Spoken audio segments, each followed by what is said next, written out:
This lecture explores a central problem in the legacy of behaviorism. A problem that, once exposed, reshaped the entire philosophy of mind. In trying to eliminate intention, the contentful correlation between thought and world, behaviorism ended up uncovering what I will call two levels of the unintended.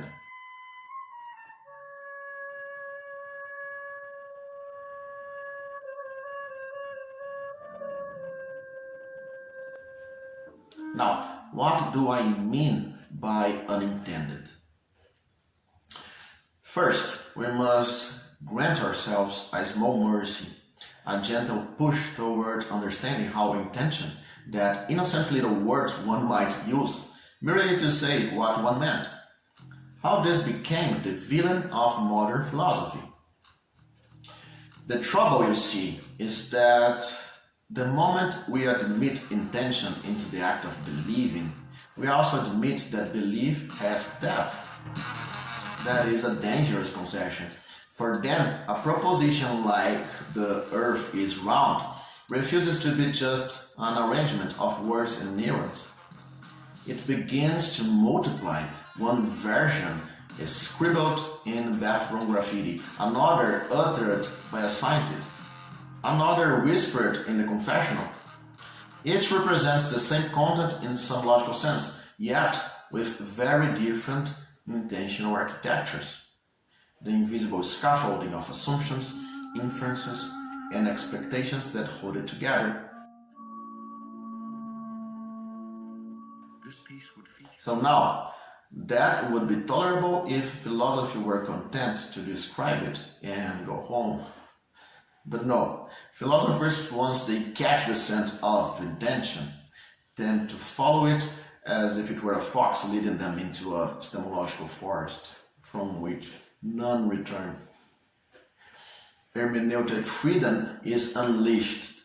Every utterance demands its genealogy, every statement its psychology, and soon the concept of belief is buried under a small mountain of interpretive debris.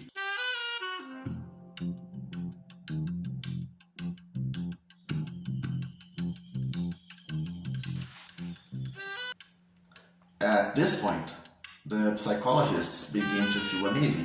Their profession, once so comfortably mechanical, it starts to look suspiciously like literature. A few of them quietly remove the word intention from their vocabulary and hope no one notices. For if they were to accept it, they would have to explain what people mean when they mean. And that, as history shows, is how chaos enters science by the front door, wearing the polite smile of philosophy.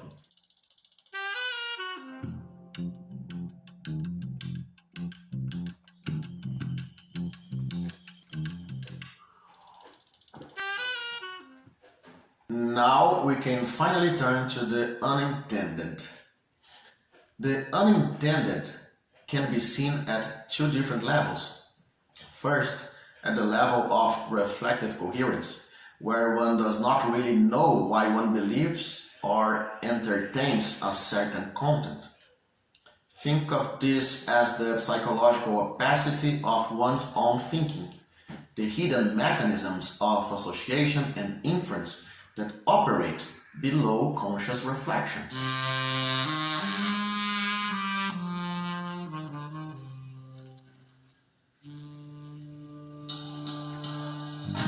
And second, at the semantic level, where one might hold a content that maps unintentionally onto something completely different from what one thinks it does.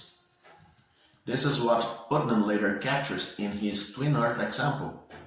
You think water, but in another set of configurations, that same concept points to something else entirely. Behaviorism, in its effort to build a fully physicalist science of the mind, tried to eliminate only the first level, the level of internal opacity, in the name of determinacy. It wanted psychological explanation to be as clear and measurable as physics.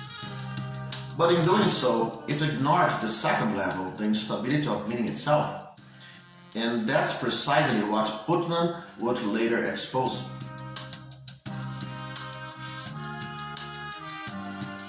Now, we are going to deepen what we learned in the last class by looking more closely at Putnam's early position, before his famous turn to externalism.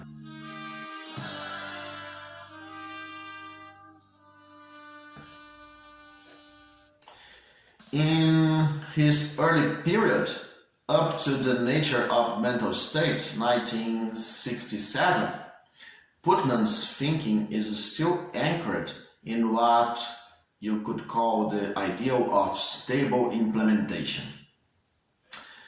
This is the idea that a mental state must be something that can, at least in principle, be realized mechanically, say inside a computer or an artificial brain.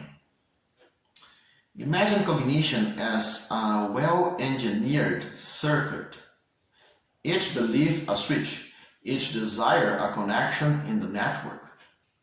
At this stage, his functionalism works like engineering model of cognition.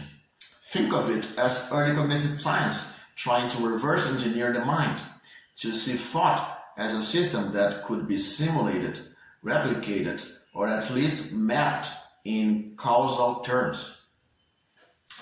Putnam's objection to behaviorism, then, is not a rejection of structure, but of oversimplification. He argues that the program of linking mental states to their physical implementation must be broader than simple stimulus-response chains.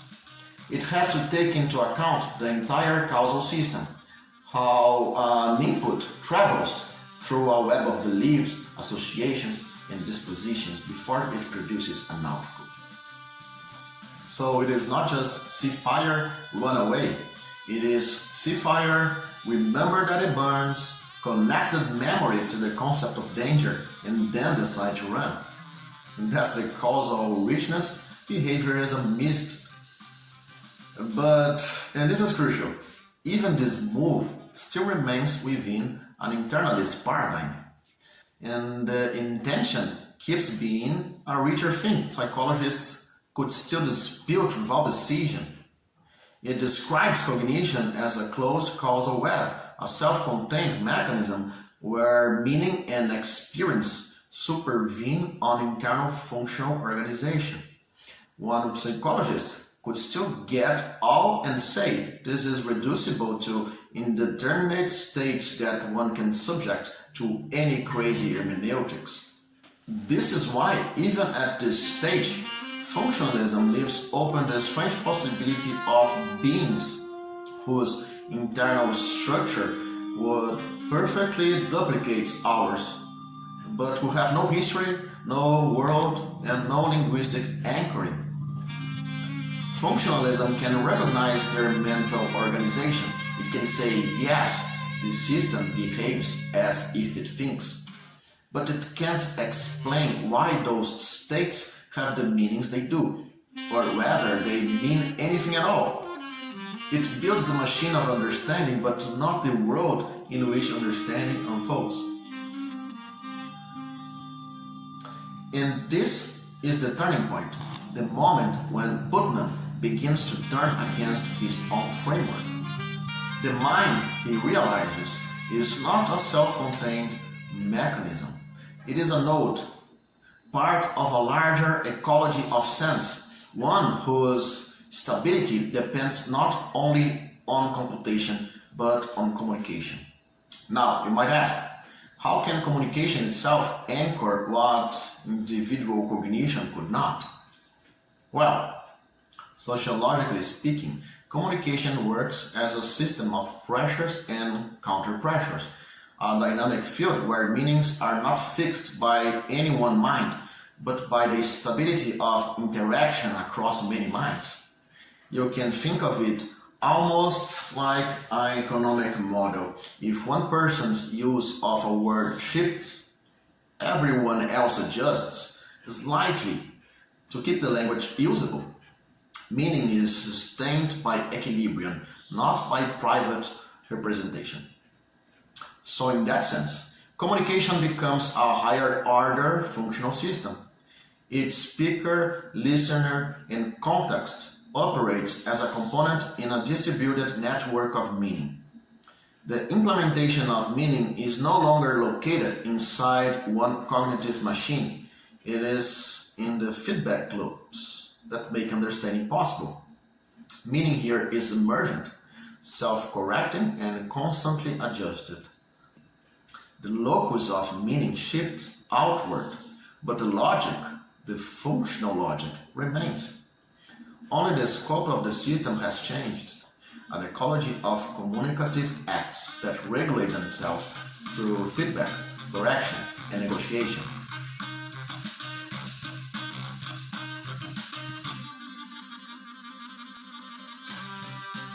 We may conclude with a synthesis. In a way, intention never stopped haunting the sciences of mind. It merely changed costume. Behaviorism tried to exile it in the name of clarity. Functionalism reintroduced it through causal roles.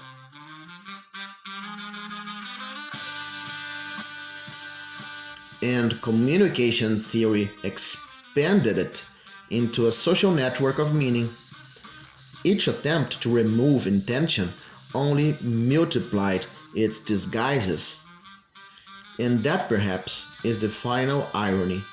The most mechanical accounts of mind end up behaving exactly like the minds they study, full of unintended consequences and forever trying to mean what they mean.